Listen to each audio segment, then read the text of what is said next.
if you do this puja, then God will favor you with things you need in life. And if you don't do this, God may not favor you. He might punish you perhaps. Do you think God is bribable like these officers? The good life that I'm enjoying may not be because of my karmas, or the worst thing I'm undergoing may not be also because of my karmas. It could be altogether because of somebody else. The love marriages will succeed only when one is ready to consume oneself for the happiness of the other.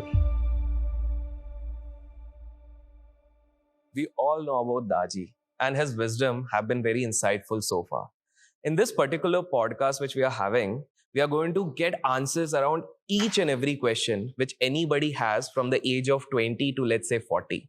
It stands from relationship advices. It has a lot of scientific based analysis out there. It also includes things which you may not have wondered ever before, like the protein intake which one needs to have, the law of karma, then talking about why or what could be the logic behind so many rapists going out there, what could be the theme of this. So this is going to be a very interesting podcast. I suggest you guys to stick around till the end, like this podcast, comment love in case you love this podcast, and let's go ahead and have this conversation with Daaji. I know I'll straight away come to the point, unlike a lot of podcasts which take place. And I humbly issue my apologies right in advance because I'm not very sure. Some questions might sound silly. But how I framed it is anybody from the age of 24 to 35 or 36, the pinnacle of the careers, professions, and everything. Whatever questions might be coming in their head while they're transiting from all these ages are the ones which I would love to ask you. Before I ask every question, I'll build up a context for all the audience, lovely audience who will be watching this particular video. So I've already issued an apology in advance. I hope you wouldn't mind. There is no need to. We'll try our best and try to evolve some solution. Thank you so much. So Daaji, a 24-year-old person who has probably graduated from IIT, then is a gold medalist, goes to study in IIM Ahmedabad, again a gold medalist out there, completes its CFA, a reputed financial degree, goes to US, comes down to India, works in a reputed company, multinational company, for a top pay package. Unfortunately, at the age of 25, commits suicide. Daaji, isn't the parameter of success as defined by the Indian societies and Indian families is what this guy was already fitting in? Then why these things are happening so much in the society? I mean, a young guy at the age of 25 with all the success as per the Indian society being achieved, committing this thing. First, why this thing is happening? Second, what could be the solution for that? My immediate guess, as you were speaking of an individual, we like to keep the identity anonymous. My immediate take is the love life. However successful you may be the topper in the class. You may be successful in every way possible. But if your love life is left without any hope, next alternative immediately they take is suicide. Suicide is the reflection of lack of hope in the future.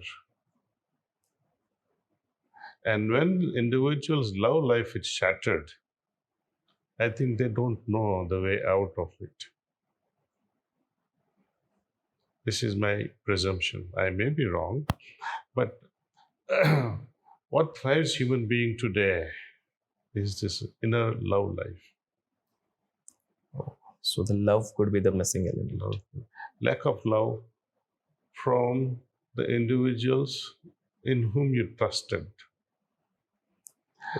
Or in a family where child is loved so much, but parents are breaking apart. Parents, both of whom, they love the children so much, but when the child sees that that discord between them, it hurts them like hell. And they say, what is the point? They lose hope. So it is mainly the betrayal of the trust in an individual or individuals that leads a person to commit suicide. Hopelessness. Wow. The another one is a frequent thing which we have been seeing. 25-year-old, we read in newspaper, is getting heart attack. There are so many young people these days.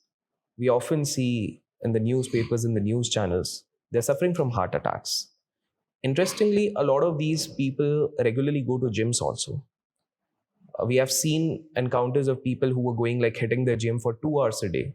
Physically, they are so sound, maybe having six-pack abs or whatever as per the definition of the modern society. But still, they are suffering from maybe within, or what could be the reason why suddenly, because in India we had never seen such staggering rates of heart attack at such young age. What could be the Well, reason?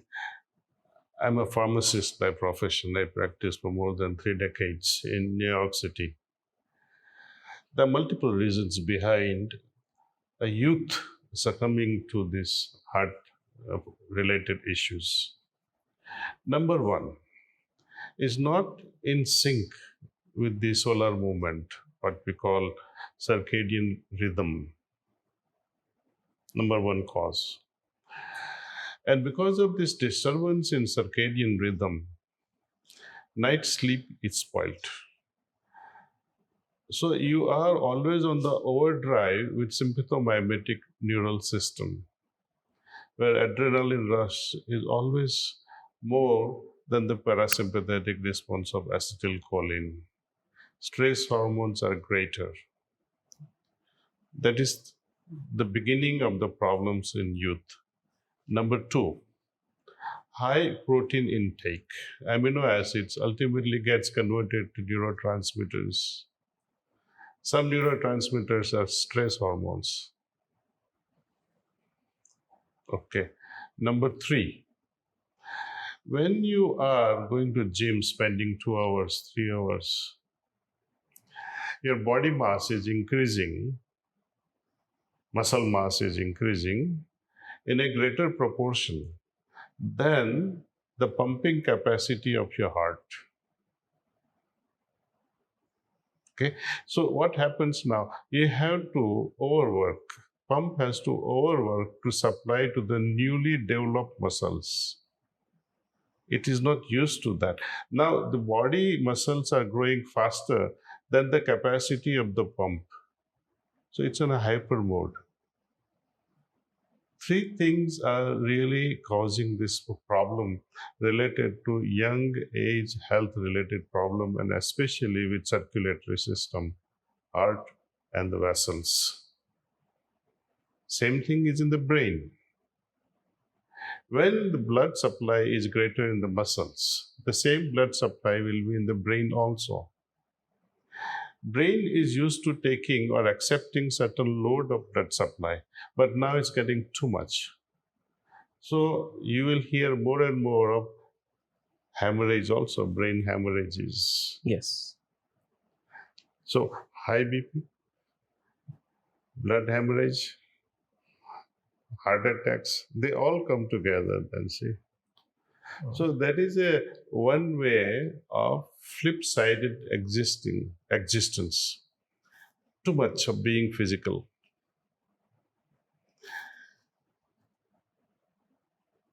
And the fundamental reason is loss of the circadian rhythm. Circadian rhythm means how we adjust our sleep cycle or wakeful hours in tune or in synchronicity with the sun. Okay. But Daji, I have a question over here, if you permit me. The circadian rhythm, considering the corporate world has become so hectic these days, isn't it bound to get affected? For example, if somebody in India is having a US shift or a UK shift for that matter, don't you think it is ultimately going to do harm eventually? But they have to earn bread and butter. But you have to understand what is, like, whenever you take any medicine, there is always some side effect. Even things like milk has a side effect. Even so-called protein intake has a side effect. To what extent you want to go with medication? And to what extent you want to tolerate the side effects? Economic benefit versus loss of health. You have to weigh the situation. I had a very good neighbor friend of ours in United States. She used to work overnights because overnight payment was 1.5 times more than the diurnal during daytime work hours in a hospital. So, for example, if you are making $50 an hour, she would end up making $75 to $80 an hour for night shift, which is great. That was their need because they had daughters and other children and family responsibilities. Right? I had warned her then in 1980s. Be careful with your health, my dear sister. She could not even cross 50. She succumbed to cancer. See, we pay a big price. All the youth today who are starving with sleep. And once the sleep disorder starts, your entire physical mechanism go haywire. And with that, your nervous system will also go haywire. See, today's elders, especially in United States, the senior citizens, they are becoming more and more senile with Alzheimer diseases, with sleeplessness, with anxiety disorders. And I'm talking about the generation who had a proper way of life. Imagine what will happen to this generation who is indulging in all sorts of freedom at physical and mental level. We're not talking even spirituality. What will happen to them when they grow old? It remains a big question. It's what you will be watching. I may not be there to witness, but you'll be watching. I already foresee something that it will be disastrous. They will be the most miserable race ever born on the planet. Most undisciplined youth today, extreme lifestyles. But Daji, don't you think I have a counter to this thing? A youth today actually goes to various social media platforms, let's say Instagram, YouTube, Facebook. He sees that his fellow peer groups, peers, they're, roaming around in the international waters, they're having parties late night. And then he gets something called FOMO, fear of missing out. And if he's not able to get that also, he starts to feeling depressed. So how does he find a balance over here? One has to see the reality of one's life. Not everyone has vacations in Mauritius, for example, or going to Paris. One should know one's reality and measure your steps accordingly. I cannot see at someone who is making 4 crores a day and compare my lifestyle with that person. I have to be realistic. This is my life, this is my source of income, and I have to pay out that this I can walk only so much with this money. You see, it's good to dream that one day I will have it. But I should not disturb myself now and say, oh, when will I have it? When will I have it? When will I have it? Work hard for it. Prepare yourself. And try to see, again, as I was saying, if money was everything, all these vacationers would have been happier, but they go for more and more vacations for becoming happier and happier, only to know that that is not the truth. You ask any celebrity from Bollywood, put their hands on their heart and ask them, are you really happy?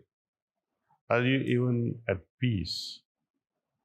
They show off, but the reality is something else. So one should not torture oneself by seeing the glory on the other side of the bank. It is perhaps worse than this side of the bank. Wow. Wow. Daji, a follow-up question to the same. Since you mentioned about the protein part, I just want to go a little back towards that place. A 27-year-old today who is into any sort of fitness is consuming some sort of protein powder, mostly in the metro cities. And latest, there was a survey which mentioned that 70% of the protein brands which are being supplied in our country are either having toxic elements or they are not good for health. But still, because maybe their trainers are suggesting them, they're doing this thing. And there's one big question which vegetarians get. These days, if we go over the internet, there is always this thing that per pound of weight, you need to consume X amount of protein in order to, sustain really well. So I have two questions over here. First, if we look into our Indian ancestors, they never used to micro calculate that this is the amount of protein I am taking, this is the amount of carbs I am taking. But these days, the youth is doing that. And the second one is for a vegetarian, specifically when you remove non-veg from the constituents, they hardly have options around to consume protein, if this is a fact which we need to maintain. And that's why they have to consume these supplements. What's your take on that? I have a long. We are all ears. See, first let's look at it one way of understanding this diet. Who has standardized fat, carbs, and protein intake? Have we standardized for Indian population? Or is it based on United States and Canadian reports? That number one has to be understood. Number two, generational food habit. That also weighs a lot on genetic exposition. How? I'll explain to you in a minute. We were taught in our pharmacy days, one case scenario that a postman, mailman, who goes from house to house delivering mails, almost 6 hours a day, he's on his foot. Rain or snow, mailman is always going to work. He perhaps walks about 10 miles, roughly about 16, 17 kilometers a day. Okay. He retires at the age of 58 or so. After his retirement, 6 months later, he goes to his physician. And physician said, you are diabetic. Okay. Now, what changed suddenly in 6 months? During his working phase, he was perfectly all right. Anyone would envy his physical health condition. But within 6 months, he contracted diabetes type 2. Change of lifestyle. From very active lifestyle to passive lifestyle. So what happens? Your insulin delivery is the same like before, but your cells are not adapting. It is not active enough to consume the carbohydrates. So carbohydrates are spilled over into the blood because they are not being burnt. Insulin is there, but it is not getting burnt by your cellular activities. And it gets spilled into the blood, and that's why there's a spike of sugar in the blood. Okay. And now this is simply because of the change of lifestyle just within 6 months. Okay. Now when generations after generations after generations, my forefathers had been vegetarian. And suddenly I changed my habits. Start eating eggs, high protein stuff, consuming meat. And also I don't fit into their lifestyle because they had a very specific lifestyle. You see, they would go to bed by 9 perhaps or 8 o'clock in the evening. Their food habits were very disciplined. Now, because of our lifestyle, we eat whatever, whenever, wherever. And our thought patterns are also not in tune with their thinking also, because everything would be mentioned. When, how, where, and how, attitude. They all affect my cells, my chromosomes, my DNA. My DNAs were inherited from my forefathers who were exposed to certain lifestyle. Now, my DNAs are adjusting to my thought patterns, my lifestyle, and it takes time. It takes a very long time for adaptation. So there is a kind of a chaos. Faster the change, greater the change, there is a difficulty to adjust. Wow. Imagine in your corporate world, one boss comes, gone, next boss comes, new rules every single week. How will the employee cope up with this change? Difficult. Imagine at a cellular level, the change that we impose upon our body, or not just a change, changes that we impose at a multiple level. See, their thought patterns, our elders' thought patterns, their mental abilities, their emotional well-being, you compare that with ours, it's not the same. There is so much of gap. Okay, Right. there are many things which are good, there are many things which are bad. But gap is there. We are not analyzing what is good, what is bad. This widening of the gap creates a discord. So it cannot remain in sync. I tell you how the inner environment or the external environment can change my genetic pattern. Okay. For example, mother-to-be who is exposed to violent neighborhoods, violent homes, she doesn't even know when husband would return home, if at all. And if at all he returns, he is with a gun and sleeps with a gun under his pillow. One of the Brooklyn studies by Dr. Bruce Lipton, he describes all these things. And when he studied all these things, he thought, mothers to be who are always in the stress, they are under sympathomimetic responses. Stress hormones are circulating. And when stress hormones are circulating, what happens then? You see, whenever you are in a fight or flight mode, either your hands will be active, and if you cannot fight with your hands, your legs will be active to run away from the situation, or you would hide. The three things. So the blood circulation will be more in your arms and legs, in your limbs, at the cost of blood circulation, which will be nourishing your abdomen, your liver, your lungs, your heart, and the brain. So blood supply is diverted. Now imagine the same blood circulating in mother's womb. Child, that growing embryo has nothing to do with the external situation, but the baby's limbs also will receive more blood at the cost of visceral organs. So such children will have very poor digestive abilities. And since the blood supply is less in the frontal cortex, their thinking ability was greatly reduced. That blood supply will be more in this amphibian brain, the back part of the brain, and they're very snappy, very fast in responding things with anger. Oh. So you can see how genetics is changing just because of your thought pattern and the environment you are having. Environment can be anything, but if you have a control over your mind, Okay.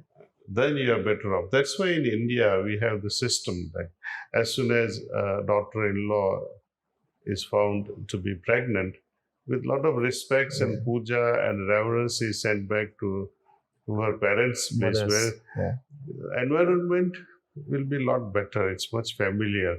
It's not that Sasural is bad, but there is some sort of ease.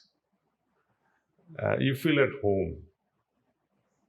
And that's where you can spend time in puja, you can reflect, you can contemplate, you can do meditation. And this is how, in our older traditions, the children were brought up. So Wow. it has a direct impact Wow. on the future of our future generations. It depends on mothers, Wow.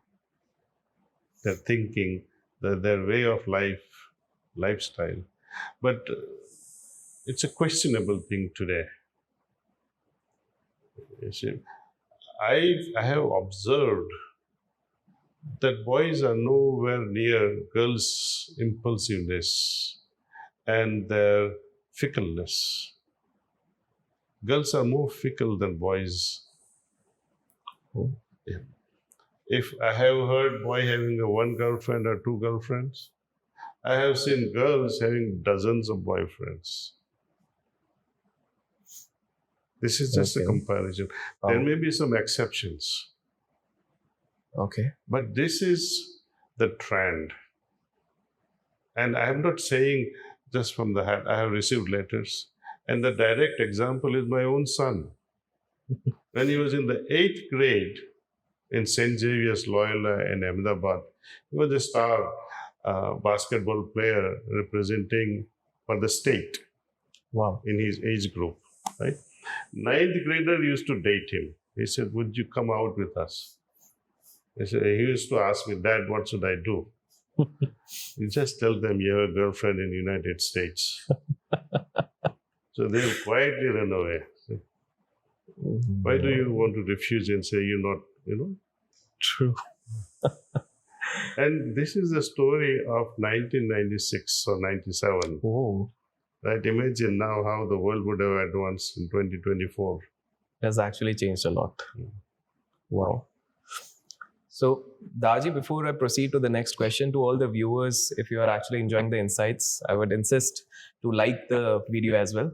I know that is my part as a CTA.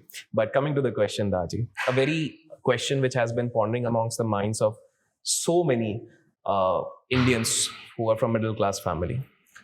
28-year-old, there are two stories to it. 28-year-old laborer works day and night, makes 200 rupees a day, does puja for let's say 2 hours a day, and still striving hard to make both the ends meet. On the contrary, there is a bureaucrat, probably corrupt bureaucrat. He has all the money which you can imagine. He has best of the cars, doing best of the vacations, sending his kids to best of the colleges in the United States of America. First, why this disparity? And the second question, somewhat related. A 3-year-old girl, let's forget 3-year-old. These days, it's even a 1-year-old girl. She is there at her home. Suddenly, some wrong person rapes her, and unfortunately, she dies. She didn't even get a chance, to survive in this world. So, in both these incidents, what we say is a lot of people have questioned: is life really doing justice with all of us? The girl didn't have a fault. Neither this guy, because he's properly doing pujas. He's working more than that bureaucrat. Still, this miserable life. Why does this happen? It's a very complex scenario. Why certain things happen in certain way? Unless we know the full story, we cannot answer. But definitely, for sure, it is not in the younger girls' nasib, as we call it, or in the destiny that she had to succumb such a heinous crime. Definitely not. Often we say maybe it's a destiny, it's an easier excuse. Not everything's are based on the destiny. That is for sure. Many things are based on the free will of an individual. Whether free will of an individual as myself or free will of an individual who has recently, just 5 minutes back, saw a porn movie and got so much excited and saw a little child. Oh. See the consequences of it. Oh. I have always blamed Reliance for making this digital platform so cheaply available to all and sundry. I have brought it up to Amit Shah also, that do something about this. Spanish people coming here, traveling in Jharkhand. Man held hostage with a gun and wife being raped in front of him by half a dozen idiots. They should be hanged actually. But will that heal the woman who was raped and the husband who had to see this trauma? Number one thing is, what is causing all these eruptions at a sensual level? Everybody is hungry for sex today. Even one 80-year-old woman wrote to me, I'm starving without sex. What is feeding all these things? Media. Because the visual graphics are so strong, you can hardly escape the impact of it on your psyche, on your emotional well-being. If we can prevent this, then the world will be better off. See, in our ashram here, we have almost 4,000, 5,000 laborers working on a daily basis since 2017. Laborers carry the bricks on their head.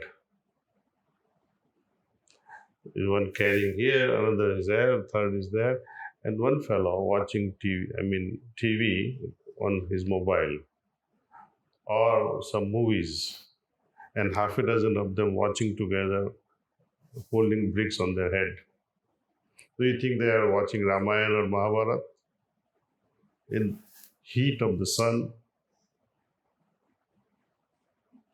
They're constantly on such excitements, fueling their excitements.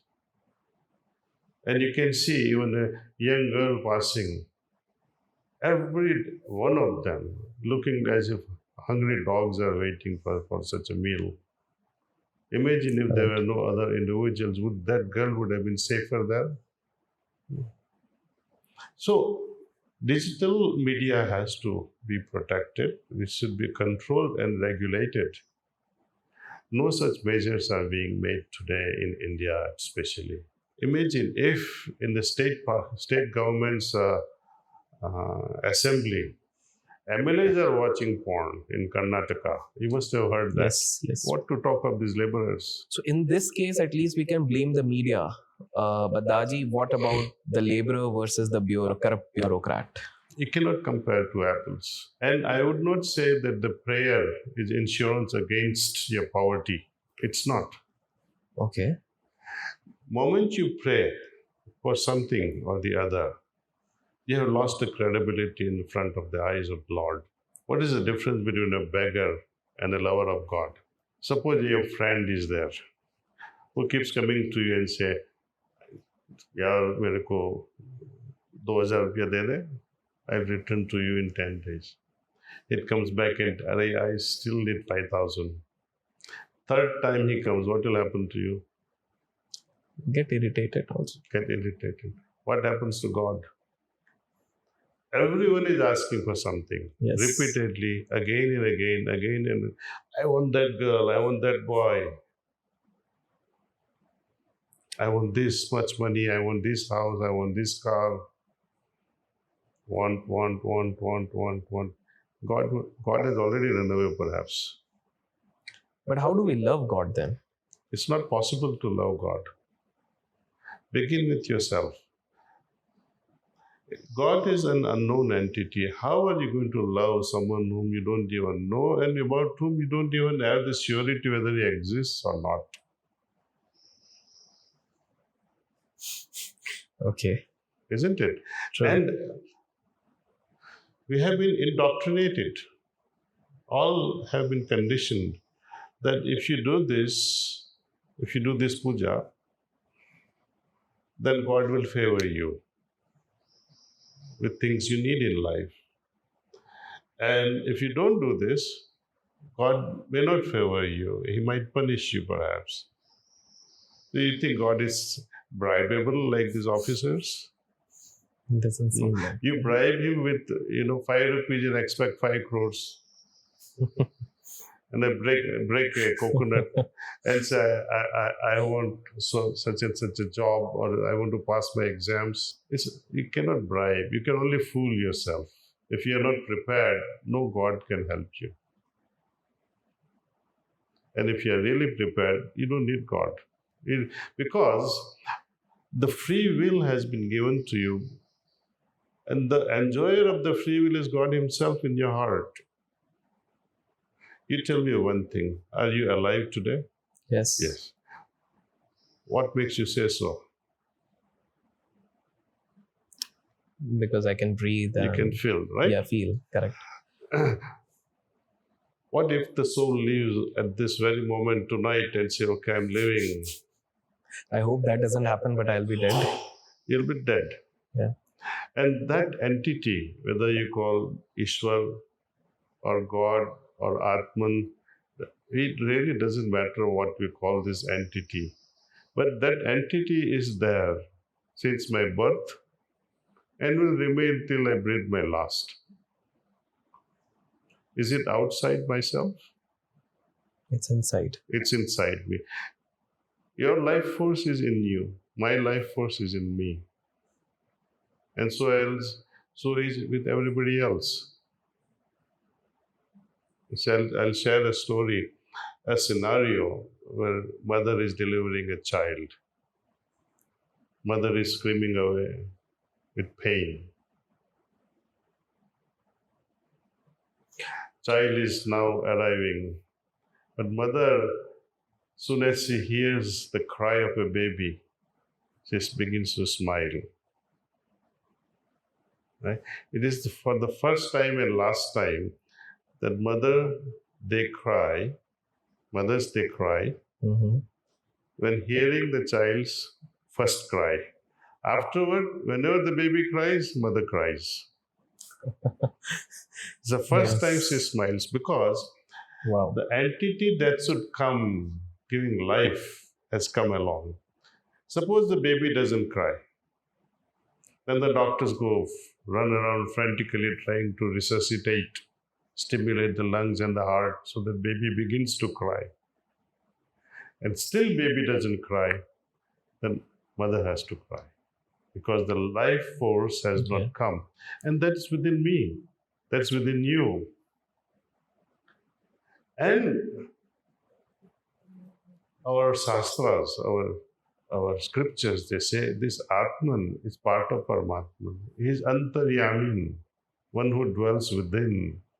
Hridayam, one who dwells within. Antaryamin. Such names are given to this entity. Had it been otherwise, they would have given the name Bahiryamin, one who dwells outside. Then it becomes your duty to search for him outside. But he's within you. And where are we searching for this godliness?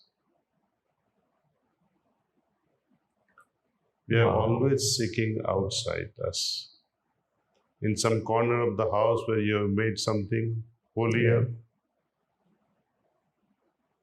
You mean everything is inside us? It's a good thing in one way and a very dangerous thing in another way, because you begin to think it's outside.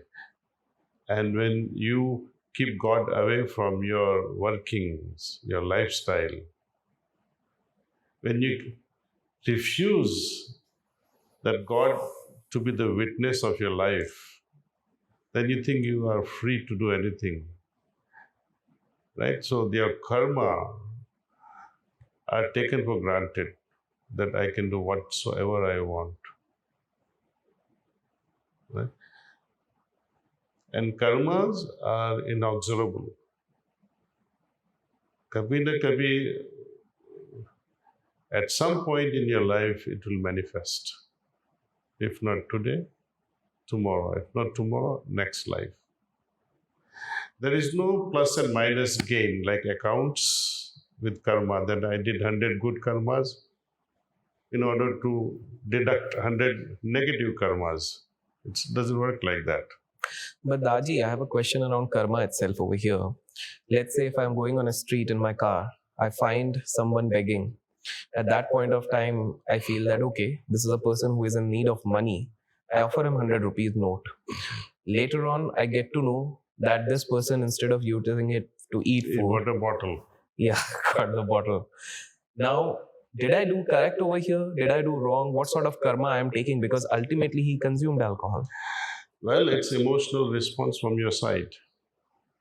You thought he's begging for his sustenance, but his sustenance is a drink. See, you have fulfilled it, but at the same time, you have wronged him also. One has to know whom to give, the deserving patra. Unless you are acquainted with such a person for some time enough and knowing that this person is right, then you should do it. One should not become very impulsive because face can cheat you very well. Beautiful face, ugly face, you feel attracted, you get repelled, but the reality can be something else. Right. See, when you talk of karmas, sometimes my karma may not be the one that gives me punishment or the betterment. Okay. Okay. The good life that I'm enjoying may not be because of my karmas, or the worst thing I'm undergoing may not be also because of my karmas. It could be altogether because of somebody else altogether. Have you listened the life of Rama and Mother Sita, right? Yeah. They were both avatar purushas. That means they did not have the previous baggage of karma. Then how in the world they suffered so much? Because Kaikai influenced. So somebody else's intentions can also change your destiny. Oh. On top of that, if you see both Ramayana and Mahabharata, both were created because of the ego of two individuals. One was Raja Dashrath and another was Bhishma. Their ego were so blatant. Pran jaye par vachan nahi jaye. See, I have promised her, so how can I deny? He could have simply said, you are not asking the right thing. And could have avoided whole Ramayana. Maybe the reputation was so high being a king. So that's the ego part, no? I should be able to take a bite and say, with all humility, I'm sorry, I don't allow it. Similarly with Bhishma, if he had taken the side of the right person, but he said, no, I took an oath, मैंने वचन दिया था कि हस्तिनापुर की रक्षा करूंगा. That's how he destroyed it. In the process of protecting, he destroyed it. Why? हमने वचन दिया है. So not everything happens because of individuals' karmas. It can happen because of somebody's stand also. But Daji, when you mention this thing that sometimes it could be because of others also, others will that we probably have manifested something. Just for our users, let's say there's a 15-year-old kid who is watching this video and now he's little confused because he's just kind of starting off his life. He's going to step into professional world, materialistic world, everything. What would you suggest that 15-year-old kid at this point of time to? If you want to follow your own destiny, follow your own heart. Wow. That's it. I give you a small example, but it happens in every single family, especially in India. Girl says, Dad, I'm in love with this boy. And what does father say? What's his name? What is he doing? Who are his parents? What is his caste? And then what happens? I cannot let you marry this boy. It doesn't fit with our society.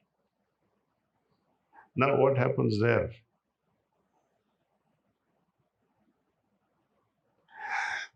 Will she be happy in following or in obedience to parental advice?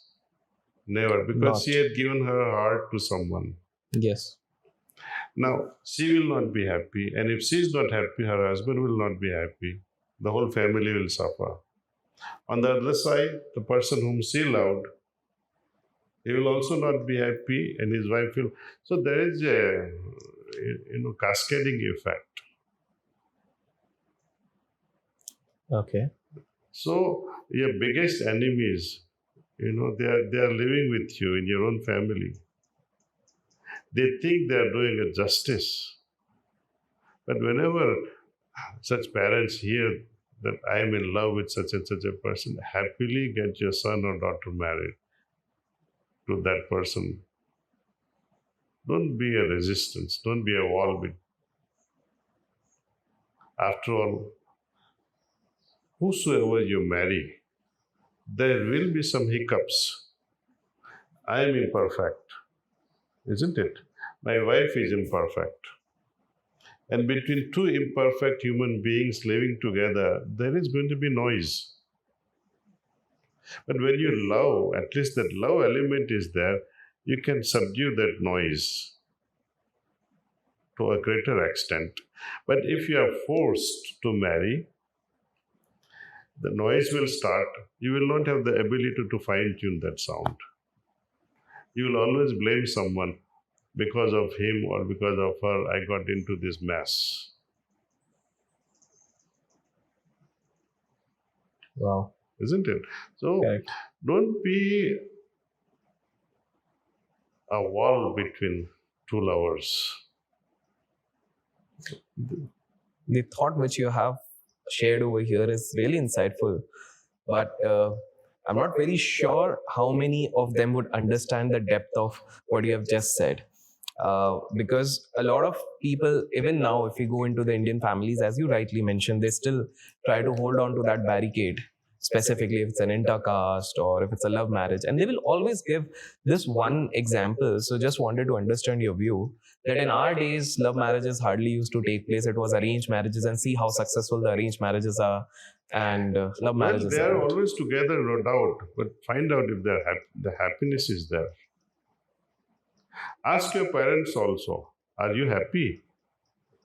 I see how happy you are every day. Got it.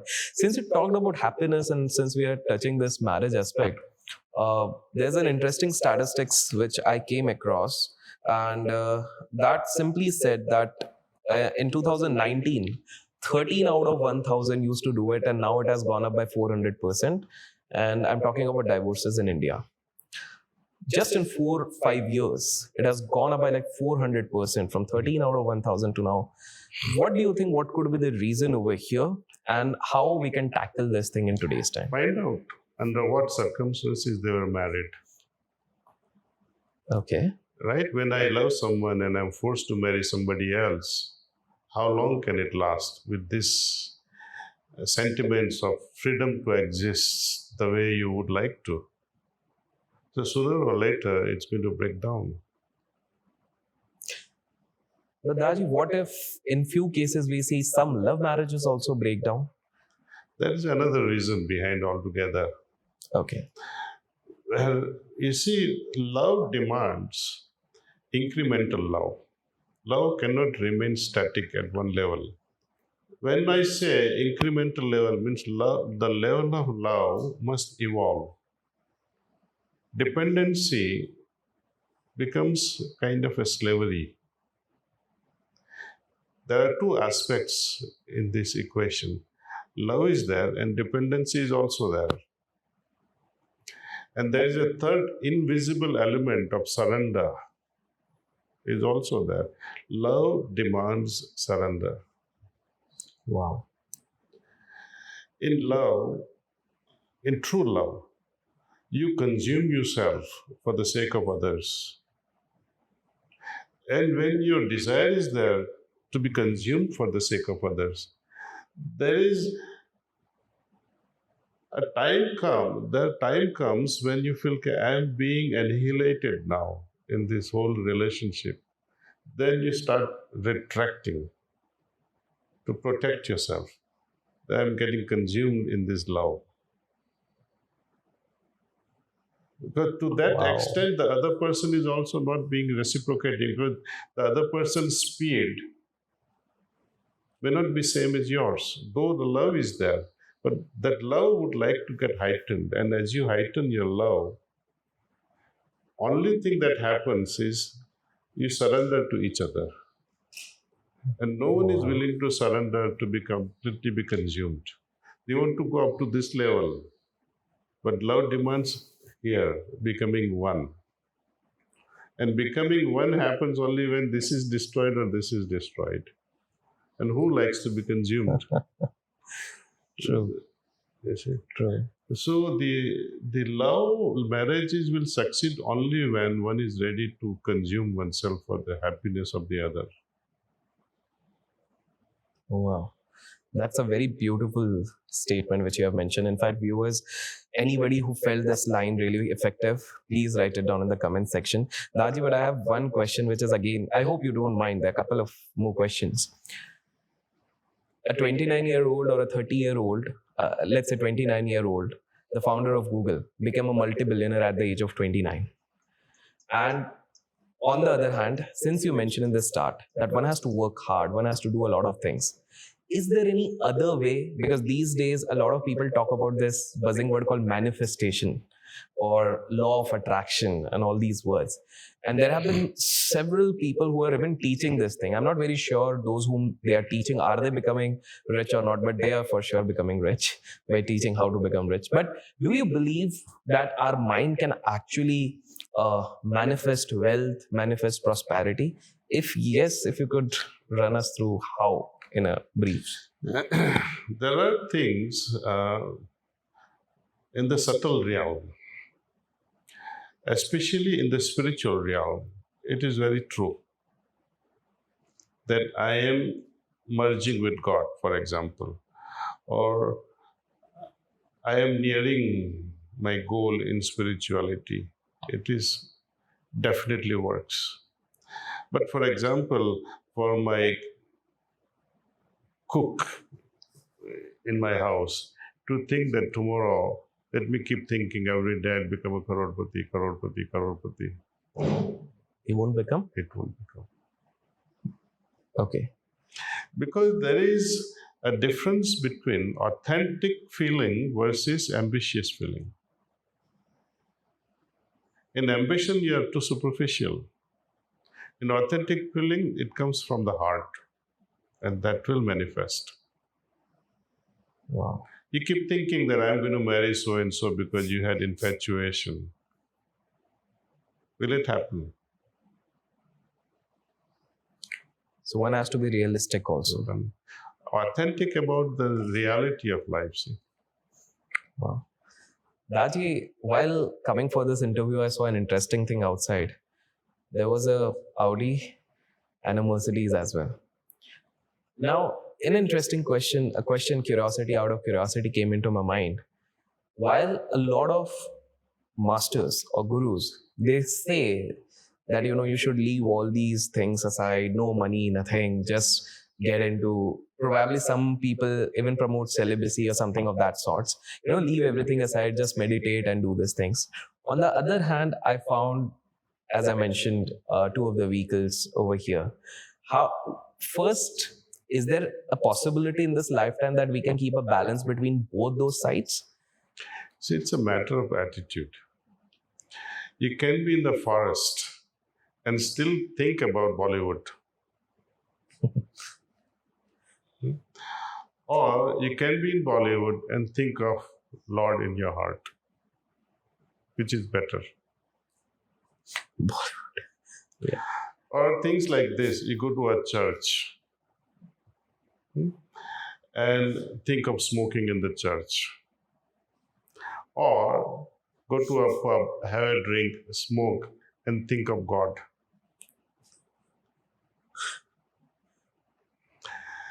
Spirituality and materiality, they are not at crossroads.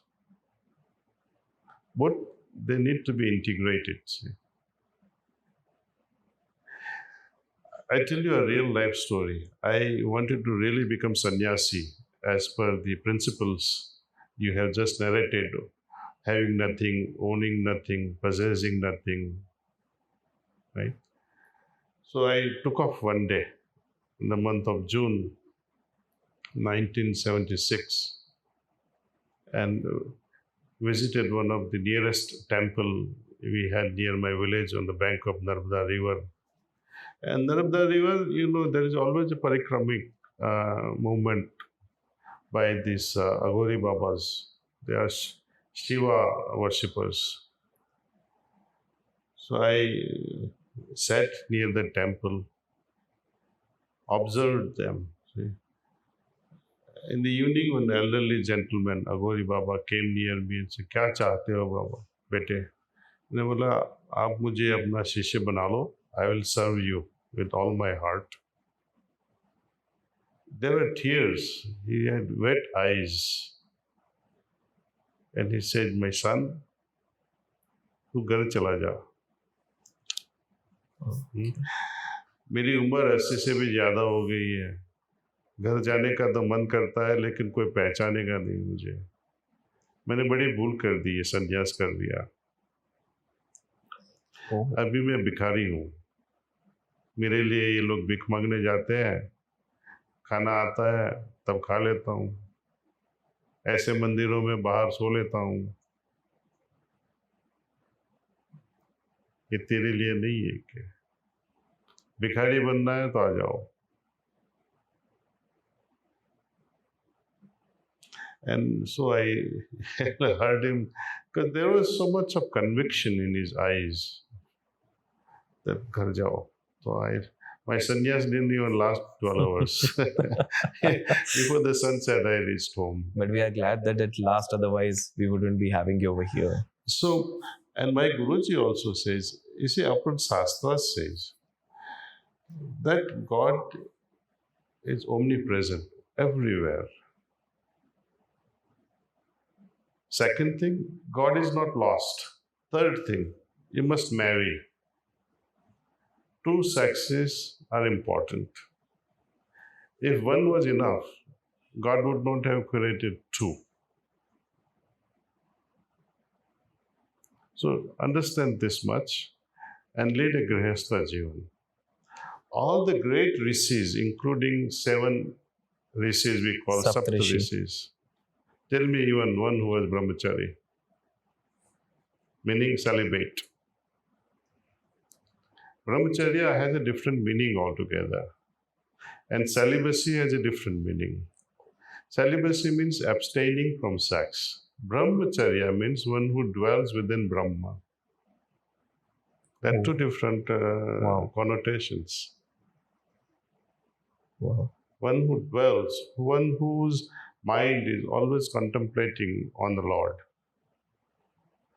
That's why Janaka is also known as one of the Brahma Rishis, because he, though was a king, was also a Rishi.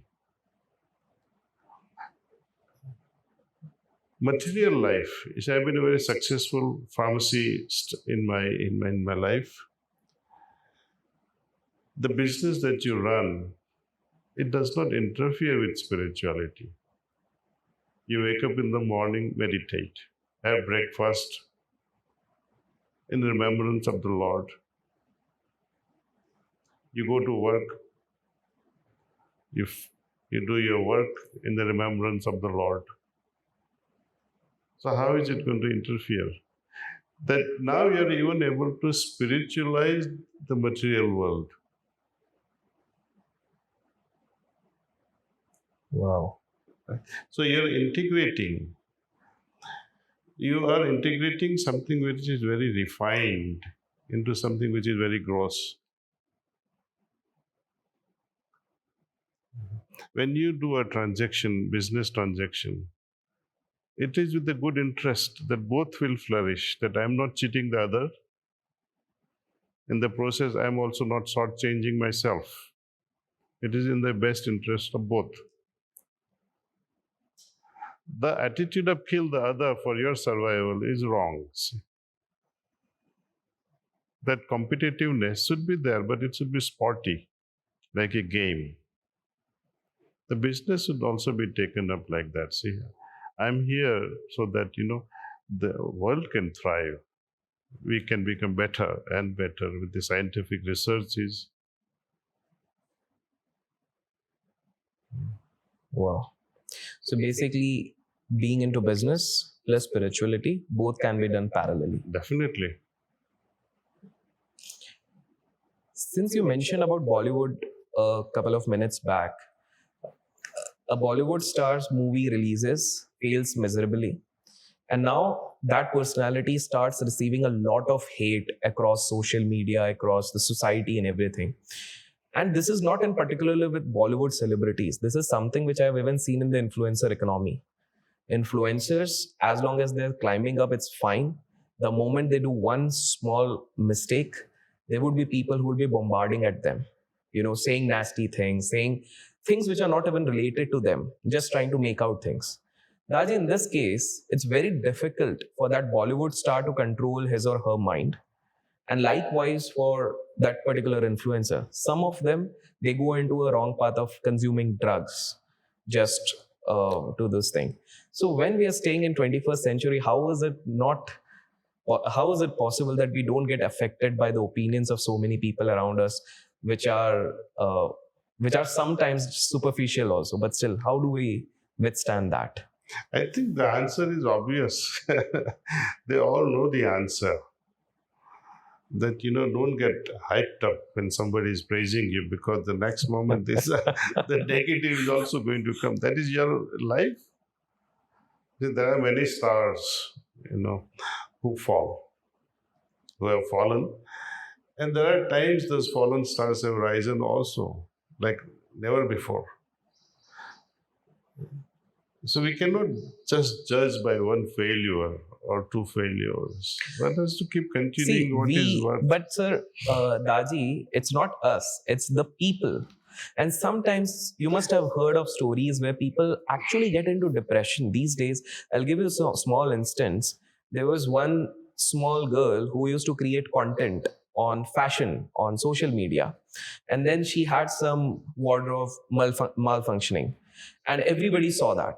And after that, she received so much of hate, so much of embarrassment, that she literally got into depression. Now, let's say if that girl comes to you, what would you suggest that girl? Ignore it. लोग तो कुछ कहते ही रहेंगे ऐसे. If you are being hyped up because of somebody's praises, don't be so much, because the next negative thing, you will not be able to handle it. So do your best under all circumstances. You see, if something got failed, I mean, what can you do? It was not your fault. And even if it was your fault, you have to rise above it. You see, if you go into depression, it's not going to help anyone. I should not depend on happiness on others. And so I should not be affected by others' comments also, you see. What sort of a human being we are that we depend on others for our happiness? So, Daaji, now I have last three questions. One, because I come from stock market and finance field, so I have this burning question which I wanted to ask. Yesterday, I happened to have dinner with Mr. Sanjay. He told me, so I was curious to know about this. I have been to 2 other ashrams before coming over here, being invited over there. What I realized is all those, without naming the ashrams, they charge for their meditation, some or the other offerings. Now, if our foundation, our organization needs to come on the sustainable model, don't you think even you people should start charging for meditation? So one, why don't you charge for meditation? And second, what's wrong in charging for that? I'll quote you my Guruji's statement. While he was in Washington, D.C. in 1972, someone gave him $50 bill. And in those days, Indian government would not allow anyone to carry more than $20 outside India. So $50 was, what is this? He was asking. So the General Secretary then, he said, Babuji, he's offering you $50. What for? The boy, he says, local American, because you're going to liberate me. or Brahma Vidya. So Babuji says, Brahma Vidya is not for sale. And then quietly he pushed the money out. And on another occasion he said, Brahma Vidya is not for sale and you can give money for that. How much would you pay? And if you could pay, why do you need Brahma Vidya? You should not do business under the name of God. So you can do business with anything else. This is the highest corruption. You are asked to be non-attached. And once the gurus become attached to such things, I think you should run away from such gurus. You should know the first sign of a guru. Is he after something? That means he needs something. How is he going to fulfill my needs when he is already needing something more? True. Right? We sustain ourselves with donations, voluntary donations. We don't demand. जिसको कुछ देना है वो देता रहेगा. Someone can give 5 rupees, we happily accept 5 rupees. Somebody says, I don't have it. Don't worry, enjoy the hospitality. Wow. Wow. It doesn't cost much. When you train a person for meditation, and I charge for that, you are cheapening something which is the highest. It's priceless. Then the meditation gurus in the cities also, who are trying to teach meditation for a price. Is that wrong? I've already answered you. Okay. It's a crime, actually. It's a crime. You see, there are man-made laws and there are divine laws. Mm-hmm. Man-made laws are taxes, right? That you have so much of income, you pay so much of tax. Man-made laws are there, you don't cross the red lights, right? Things of that nature. It is for the convenience of the society. But the greater laws are there, divine laws, which either gives you contentment or bliss or joy or sorrow. You break those laws and results are immediate. And there is no judge. Judge within will speak to you. Another way of testing a guru is be in his company and meditate and see what happens. If there is peace which you have not experienced before in your life, then accept that person as your guru.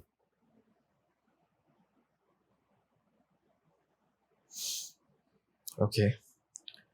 Moving to the next one. There's a beautiful garden over here where I saw the 13 knots in the ashram. And I must tell viewers should actually come and visit once because that's a very beautiful place and everything has got a meaning. But I had this question which I asked Abhijit, the person who was actually taking me around, that hasn't been there a single person who has reached the 13th level without the aid of a guru. Is it possible without the aid of a guru one can reach that level? Very difficult. Very, very, very difficult. There were anonymous sages and saints who were very close to the center, near the 13th chakra, pre-Vedic times. And after that, only person who could access to that without a guru was Kabir. He could enter that region, but he still has to reach that, the final state. But it's a big step, very, very, very, very big step. Very difficult? Not difficult, it is easy if you practice. Practice is the key. Okay. The final question is, before coming over here, I got to know that last month, as of now when we are shooting, there was a wonderful thing which happened over here, was the Global Spirituality Mahotsav. And I was going through the people who actually came over here. Interesting list of people: Dr. Imam Ahmad Ilyasi, who is from the Islamic community. Then Gaur Gopal Das, we all know, Rabbi. Then Anthony Pula, Acharya Balakrishna. I could see a very diverse set of people who came together for inner peace to the world peace. My question is, since you know these people, you must have met, and such a big event happened, one person in their entire community must be saying that you do this if you want to attain spirituality. Likewise, in some other community, some person must be saying do this to attain spirituality. In this case, an outsider who hasn't adopted any of these practices is bound to get confused. What should one adapt in this case? And finally, what exactly is spirituality and how one can attain it? I would always say follow heartfulness. That is spirituality. Most people who are here, they are from religious background. In religion, they would like you to follow their own dogmas. They have their own principles, rules, which are demanded to be followed. See, here, with heartfulness, anyone can come and meditate on the presence of the beloved that is already there in your heart, which I mentioned to you earlier, the life force within you. If you are a Muslim, it is still the same life force. If you're a Hindu, it's the same life force which keeps you going. It doesn't interfere with your religion. And recognizing that and loving that with all your heart, it's heartful. It's very simple. Religion imposes certain rituals. Spirituality frees you, gives you freedom from all this belief system. Religion expects you to believe in certain ways. Spirituality says you may begin with the believing, it's okay, but experiencing is better. And going beyond spirituality is also there. That we should not be trapped not only in religion, we should not be trapped not only in spirituality. What is the next step after that? Having experienced what you believed in, now what is next? Is to become that experience itself. For example, you enjoying the hospitality of your rich friend, wealthy friend on this private island. You spend 3 months, royal life. You are enjoying, experiencing the royal hospitality. But deep down, what do you think? I wish I was also as rich. Right? So, rich experiences are great, but becoming rich is a different matter altogether. Divine experiences are greater, but become divine is another chapter altogether. Wow. So becoming is something. And then another step comes, another stage in our journey is to say goodbye to this becoming also, because this becoming becomes a burden to you. So that is the real renunciation. Leaving the burden of the society, it's very easy. Anyone would like to get rid of the burden. But to release the burden of bliss, it's not everybody's job, see. And then you're moving towards the void, absolute void. And that's where that's the whole journey in that central region is the travel in the void. Journey within the void. Wow. So Daaji, it feels like I should continue this session for as long as possible, but considering valuing your time as well. In fact, if the viewers like this particular conversation, they can obviously mention about a part 2, but it was wonderful speaking with you and got a beautiful insights around this thing. Hoping that I'll get another opportunity in the near future to again interview. I'm all yours. Whenever you have questions, just call me. Thank you so much. Yeah. Thank you so much. Daaji. More than anything else, I would like you to meditate, experience it. I like all your viewers also to experience what true spirituality is all about. And once you experience, you won't have any questions. Thank you so much. Thank you.